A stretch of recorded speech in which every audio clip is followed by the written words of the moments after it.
What's up guys, welcome back to the J Life, and today we are going to be talking about ITBs. So if you've experienced pain down the side of your knee, then most likely someone would have told you that you have ITBs or ITB syndrome. So today we're going to talk about it, and we are going to show you that one of the most common mistakes that most people make is by foam rolling the ITB when they get told they have ITBs. And today we're going to tell you why that's not the best idea to do, and that there are two other things that you can try to improve ITBs. Alright, so first of all, ITBs is when the tendon running down the side, the ITB, gets inflamed and then people want to roll it.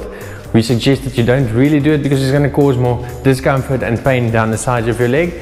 And how is the ITB formed? The ITB is formed out of two muscles, your tensor fasciae latae coming from the front, running into your ITB over here, and then your glutes running into your ITB. That's what makes out your ITB. So therefore we are going to try an approach to loosen the TFL or tensor fasciae latae and the glutes, because that forms the ITB. So to try and release the ITB and roll it is going to take years and months to get more elasticity in that, but you can get a much quicker response and effect by loosening the muscles, therefore releasing the tension on the ITB band and like removing the pain or discomfort that you feel. So Johann, give us the two exercises that we can do to improve ITBs. What's up guys, so today I'm going to show you two techniques to release the TFL. So that'll go with today's video about the ITB syndrome. So first off, we're going to start with a tennis ball. It's not going to be a rolling, it's more going to be a positioning and with a hold. So what you need to do to find the TFL is first find your hip bone and then go down with your, or just make like a C grip with your hand, almost like that. Find your hip bone, move down slightly and then a little bit off to the side, and then just kind of palpate and feel for any tender spots. And you're going to take we're going to use a tennis ball today. You can use a harder ball once you get used to the feeling, but just kind of find the tender spots. You're going to lie down. I don't know if you can see. Same thing, palpate, feel where it is, and then kind of roll over onto it, and then just put pressure and hold. So while you are in this position, we don't want rolling back and forth. You just want to keep the pressure on that point for about 20 seconds, and then you're going to slightly move the ball to the next part where you feel tenderness, and just keep the pressure right there to get into that TFL and release it nicely. There you go. Alright, so Johann, we aren't completely anti-foam rollers, so we actually enjoy using the foam roller. So can you please show the guys, if they have a foam roller, what they can do to improve their TFL, like pressure points, and help them release that TFL? Perfect. So for the die-hard foam roller fans, you don't want to roll directly on your ITB like we mentioned. So rather what you want to do is loosen the muscles surrounding it that pulls into the ITB.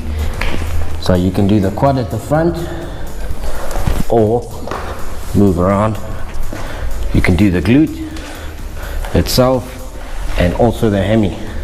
Yeah guys, so we want to avoid rolling directly onto the ITB. So you don't want that. We don't want that if you have ITBs, because we already have information in the ITB, and rolling on that ITB is just going to increase the irritation and the pain there, and most likely going to hinder your recovery process. So remember, we are focusing on releasing the muscles around the ITB. So everything around this. So this connects to there, this connects to there, this connects to there. Yeah, so everything. Specifically the two muscles that form the ITB band, and that's the TFL and the glutes. So Johann, the second one that they're going to do is a glute stretch. So please show them how we are going to do a glute stretch and what we can do to, if I can't do the position that you're going to show me first. Okay. So we'll use a bench first. You're kind of going to lift your leg up, pull it to the side, and then. So while Johann is doing this stretch, he's going to feel a lot of tension right here in his glute. All the way from there. And he's going to focus on pulling this knee towards that way, the opposite shoulder, and then sitting upright. It's going to cause a lot of stretch in the glutes, but now a lot of people struggle to get their leg into that position. So Johann, what's going to be the alternative of that? We can use the ground position. where you would start, hands behind you, bend your knee slightly, put this one on top. If that's the best you can do, hold it there. If you're comfortable with that, try and scoot your leg back. Yeah, so that'll elevate this leg even more, and the more you do, the deeper the stretch will become. the more we start putting pressure right there around the glute. And then also push back with your arms, and once you get there, it's a much more intense stretch than the seated one, but this one you can direct the pressure or the intensity as much as you want. Great guys, so there you have it. Those are the two stretches or two exercises. The first one is a pressure release on the TFL, and the second one is a stretch on the glutes.